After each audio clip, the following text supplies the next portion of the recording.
夫人，合适的厢房已经熄灯了。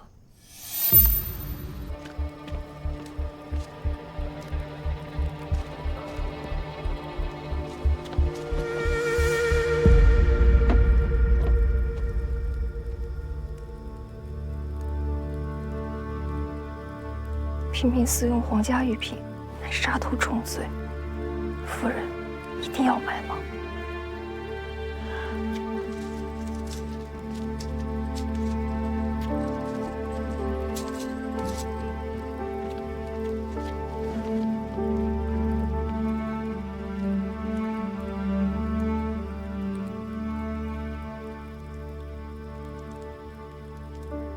夫人的绣工可真好。这华莲衣长裙虽然旧了，却不减其美，上面的莲花像真的一般。当年我父亲开的绣庄，可是江南最大的一家，经我手绣出的衣裙不计其数，可如今能找到的、买到的，便只有这一件了。我从小便有一个心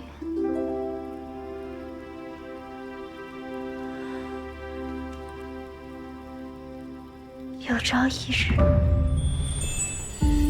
能穿上这样美的衣裙，哪怕是在黑暗无光的夜里，我只穿给自己看。可父母告诫我，商人不配着贵人服饰，直到父亲被贪官迫害，一夕间家破人亡，我都从未穿过如此华丽的衣裙。夫人能走到今日，当真不易。商人卑贱，无论生意做得多大，当官的一句话必会让一切灰飞烟灭。只有攀附皇亲贵胄，才能以富贵我重，珠翠罗衣，拥抱平安。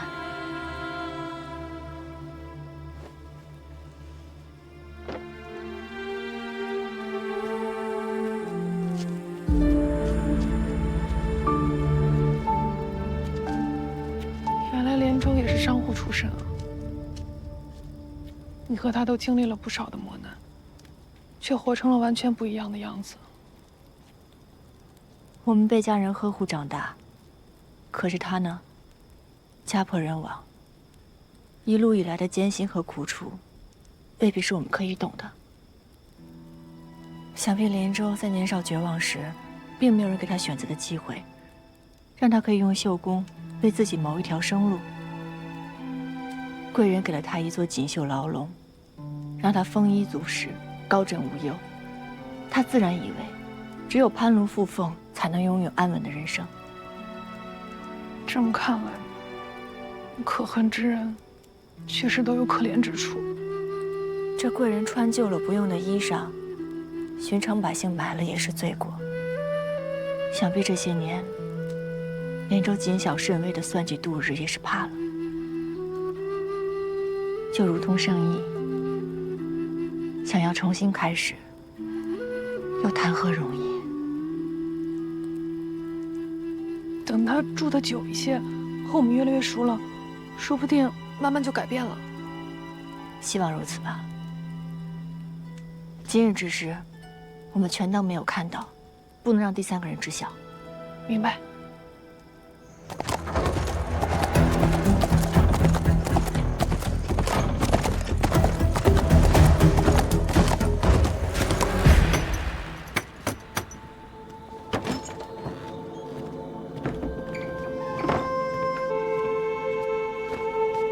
将军，随之，不必多礼。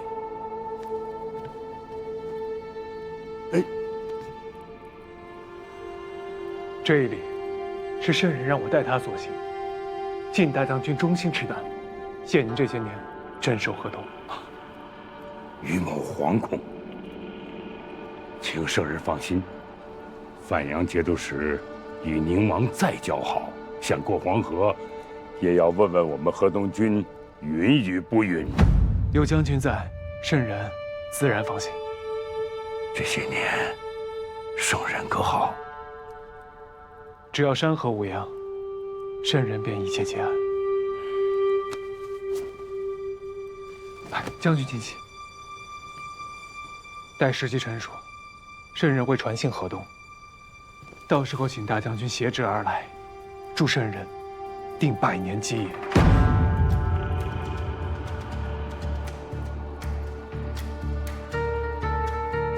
计划如何？请随之详说。前任那事，何时没有起疑吧？已经应付了过去，还没再问起。户部尚书病逝，位子空悬，正需要你吹一吹枕边风，让花鸟使捉大王的人得此官位。蒋承阳爱重何氏，不肯给我机会，这风如何吹？若何氏死了，你何愁没有机会？怎么，姐姐叫的久了，还真当她是一家人了？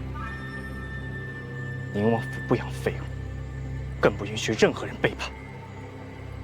连赵能有今日，都靠大王庇护提拔，绝不敢忘恩。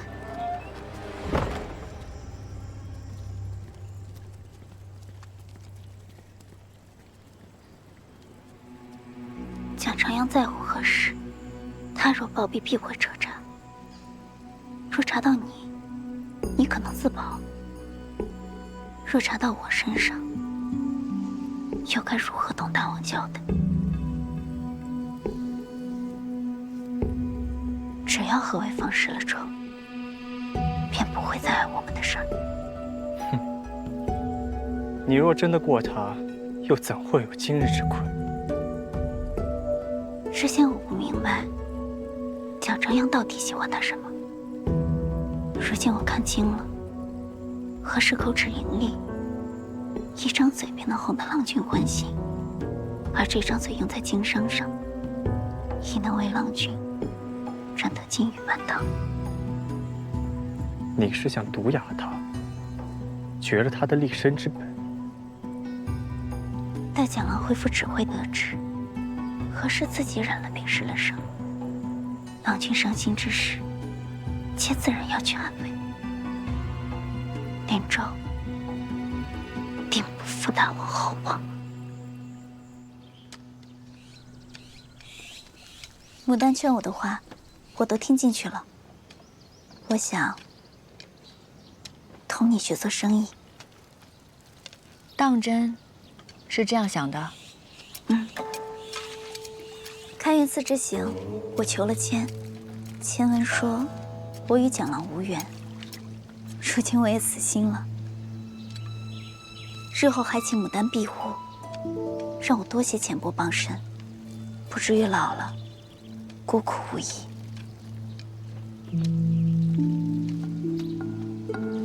妹妹，快起来！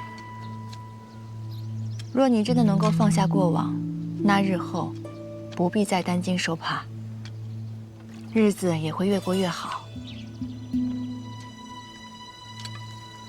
如今你来了方圆，众人与我便是你的家人了。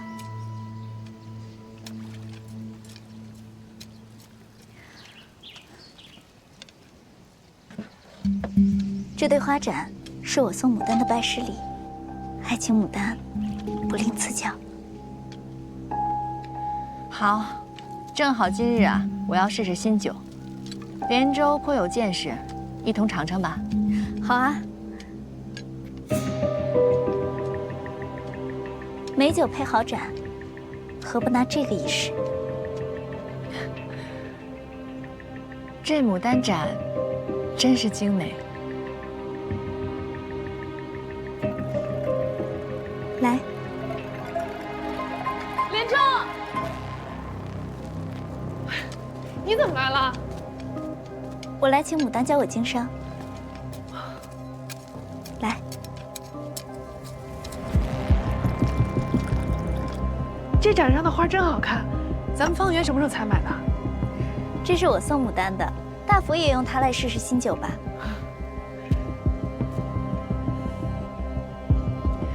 来来来，今日啊，大家都尝尝，这是锦娘娘的新酒，看看味道如何。来，连州。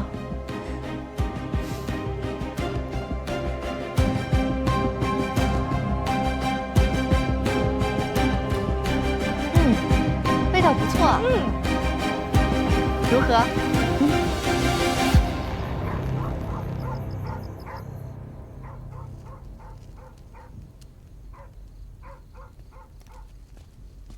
都下去吧。是。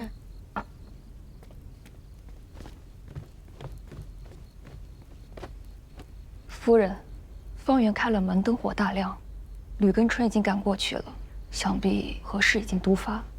夫人放心吧。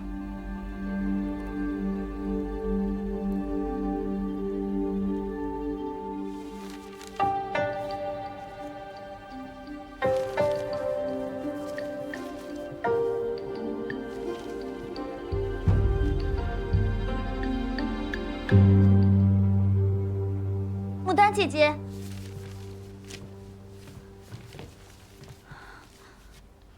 这昨日还好好的，今日怎么？昨夜姐姐突然喉咙刺痛，气喘艰难，自时起连话都说不出来了。小春医师，牡丹到底得了什么病？我刺了针，试了药，全都无济于事，查不出是何疾症。待蒋郎回来，定会请副圣手来为牡丹诊治，一定会好的。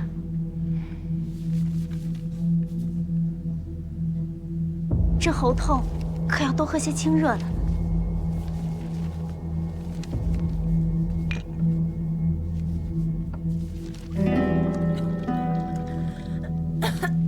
牡丹，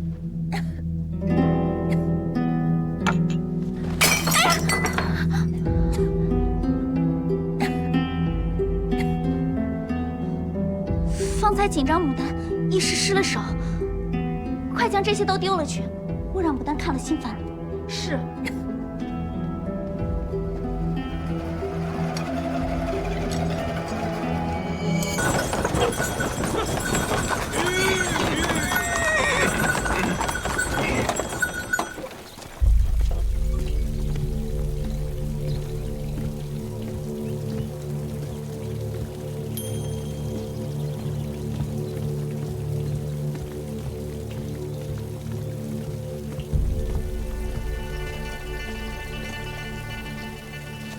蒋郎，姐姐病了，如今人在方圆，蒋郎可要去看看。哦，是吗？连州妹妹，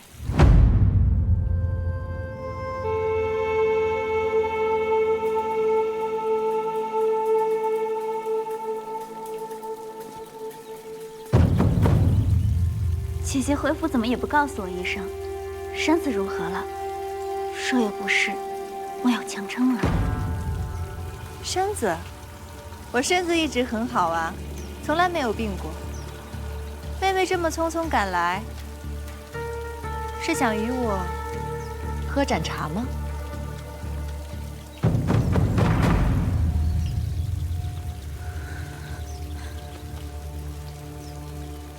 你是不是想问，我为何会安然无恙地站在你面前，而这碎了的牡丹盏，又为何可以完好无损地出现在这里呢？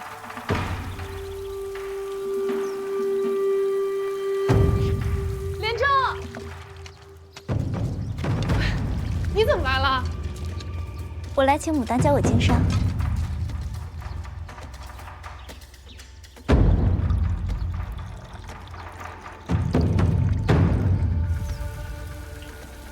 自从撞见你跟招财密谋，我从来没有放下过疑心，一直派人跟着你，没想到竟被我查出了你们制作阴毒，想置我于死地。斩逼内荼毒，很精细的手段。可惜，在此之前，我早已买下了一对一模一样的牡丹盏。你砸碎的那个是无毒的，而真正有毒的是我手中的这只。我从未做过这些。蒋郎是何时哄着我说要教我经商，我这才买了对花盏送他，想与他亲近。这花盏不是什么稀罕物，有钱都能在此坊买到，那如何能做得了正？还有那招财，我不过是让他帮我搬过几次花，什么下毒的我没有。是吗？那你看看这是什么？这是张方氏还有招财的供词，他们早已在衙门认罪画押了。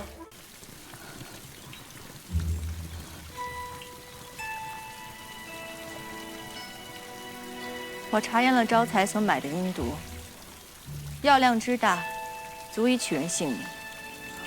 但是斩壁内的毒量是精心算过的，只会致哑，不会取人性命，所以也没有想害死我。夫君，说到底这些都是后宅之事，我有几句话想同连州说，还请你让我自行处置。好，便依你。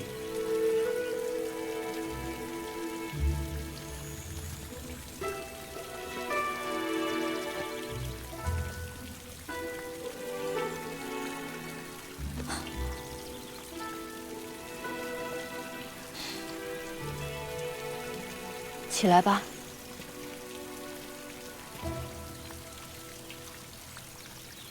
你入了府以后，没有得到过夫君一分怜惜。你觉得自己白白误了年华，所以你恨我。我不怪你，我不怪你，是因为你良心未泯。但你终究是做错了事情，所以我无法继续容你在蒋府了。我明白，无论你如何处置，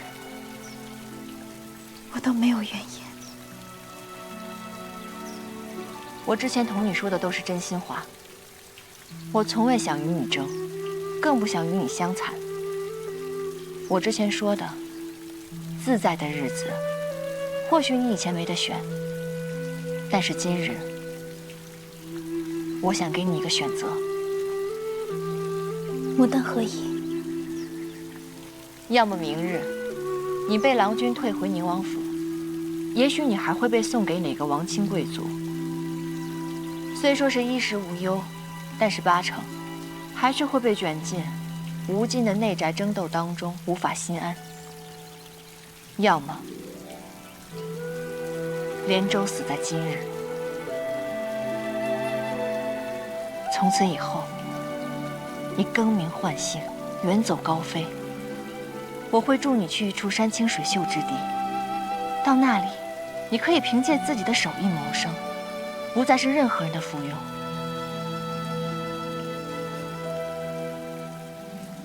或许到了那里，你会遇到一个真心待你的郎君，安稳、畅快地度过余生。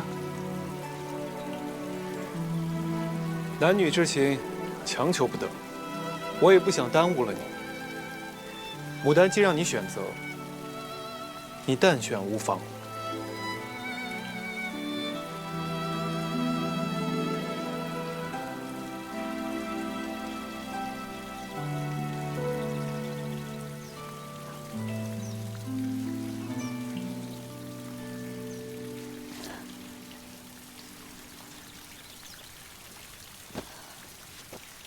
牡丹的恩德，我永志不忘。可大王待我恩重如山，我不能为大王笼络住蒋郎的心，是我无能。我不怨任何人，还请蒋郎将我送回王府吧。